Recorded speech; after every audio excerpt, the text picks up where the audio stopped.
હિન્દુ ધર્મમાં પીપળાના ઝાડની પૂજા કરવામાં આવે છે. પીપળાનું ઝાડ અનેક રીતે મહત્ત્વ રહેલું હોય છે.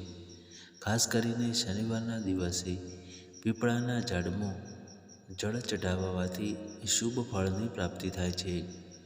આટલું જ નહીં, શનિવારના દિવસે પીપળામાં જળ ચઢાવવાથી સાડેસાતી અને ઢીજા જેવા દોષ દૂર થાય છે.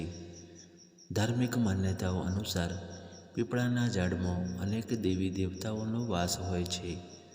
તો જાણો શનિવારના દિવસે પીપળાના ઝાડની કેવી રીતે પૂજા કરવાથી ધન ધાન્યને આશીર્વાદ મળે છે.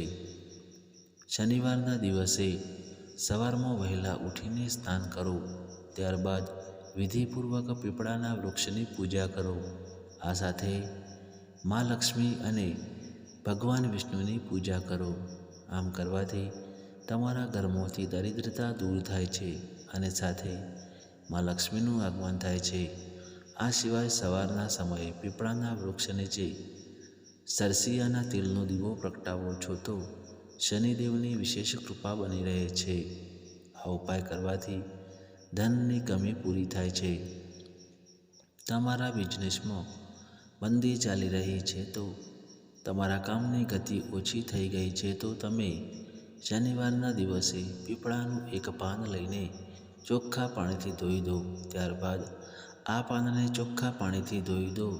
પછી ચંદનથી આ પાન પર સ્વસ્તિક બનાવો અને વ્યાપારમાં વૃદ્ધિ માટે ધ્યાન કરો.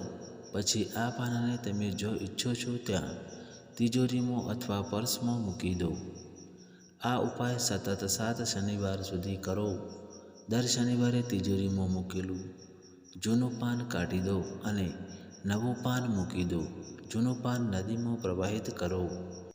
મિત્રો, આવા અવનવા વિડીયો જોવા ચેનલને સબસ્ક્રાઈબ કરવા વિનંતી છે. સબસ્ક્રાઈબ કરવા નીચે આપેલા લાલ બટન દબાવો અને બાજુમાં આપેલ ઘંટડી દબાયા પછી ઓલ બટન પર દબાવજો, જેથી કરીને અમારા નવા વિડીયોની નોટિફિકેશન સૌથી પહેલાં તમને મળતી રહે. અને મિત્રો, વિડીયો છેલ્લે સુધી જોવા માટે તમારો ખૂબ ખૂબ આભાર. તો ચાલો મિત્રો, ફરી મળીશું એક નવી કહાની લઈને. ત્યાર સુધી બધાને જય શ્રી કૃષ્ણ, રાધે રાધે.